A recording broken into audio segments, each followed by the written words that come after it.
I would say I was an alcoholic, but I'm not one now. What about you, Vic? It's a word I've always shied away from. I mean, that's why... God, you're not very brave, are you, with these words? No, I'm not very brave with the words because I don't like to be labelled. I don't like people using words that give them the wrong mental connotations of what I am. So if I say to someone, look, I'm an alcoholic, I know that their image of me in their brain is me passed out on the floor in a pile of vomit with a crying baby crawling over me. It's extreme circumstance.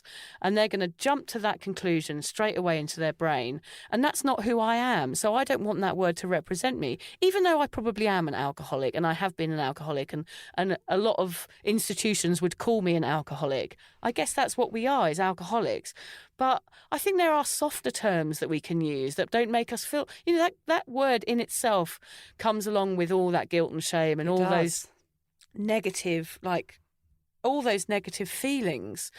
So, but for some people I know that they say I'm an alcoholic, they can say it in a very, very strong way and go, that's who I am. And I think being an alcoholic is sort of part of the human condition. So there's no reason why we should be ashamed of it because we are almost trained as humans to drink because it's the way that we heal ourselves and it's the way that we numb out from our traumas and our pain and everything else that life throws at us. So we should be able to go, look, life has made me into an alcoholic and I'm proud of that and I'm not one anymore, but that's how I identify.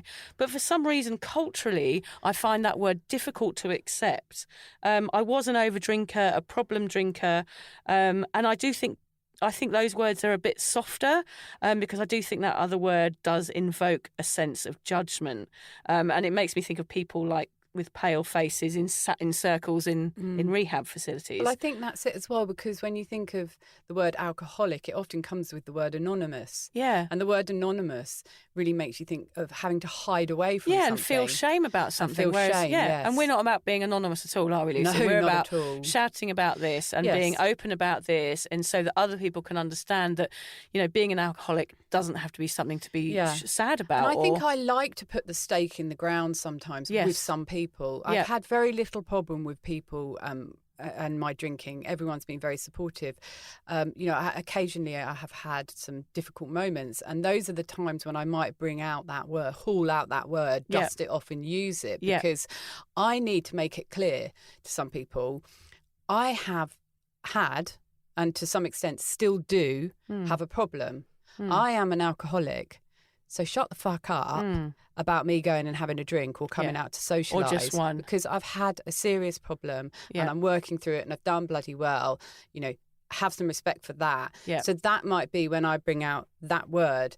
And because it is so powerful and it does make people think, oh, God, she must have been in a terrible way. But at least it shuts them up, I guess. Shuts them up, yeah. I think I describe myself very often as a socially acceptable alcoholic, which means I am an alcoholic where my problem is diluted into the crowd. And that's a very clever way of being an alcoholic because it means you don't ever get help. So that's a very, very common problem. That is grey area drinking, like down to a T, is that you're a socially acceptable alcoholic where everyone's cheering you on. So I do describe myself at that, but I sort of soften it a bit. There's some other terms I used to call myself, which was a squiffer, a person who likes to get squiffy. These are my ways that I humorised my drinking. The slugger, that's another one that I used to be called. The glugger. Yeah, the glugger and the slugger, a person that slugs rather than sips. Great. I sound very ladylike, don't I? A yeser, a person that can never say no, obviously. A wobbler, someone that can't walk straight at the end of the night. A pavement decorator, a vomit monster, a toilet painter, a morning after pill warrior.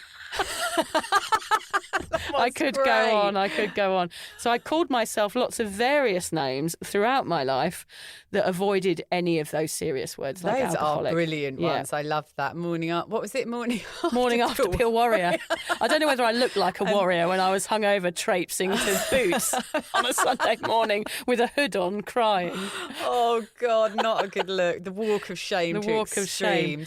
And the pavement decorator I love as well. Yeah, pavement pizza, my dad calls it. I just want to share some thoughts I put out on Instagram about words this week. We've actually got a response from Faye Lawrence, who runs Untoxicated. She says the word alcoholic works for her. She said it keeps her on the straight and narrow, no wiggle room. Yes. I like that. Yeah.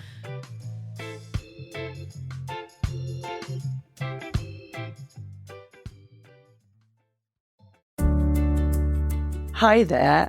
I wanted to tell you about a podcast that I think every single one of you will benefit from. It's called Therapy Works, and it's hosted by me, Julia Samuel. I'm a best-selling author and psychotherapist. I invite you into my therapy room where I speak to either a known or unknown guest. Topics range from the difficulties of divorce, a life-changing illness, to the struggles of motherhood. Search Therapy Works now wherever you get your podcasts and subscribe to make sure you never miss an episode.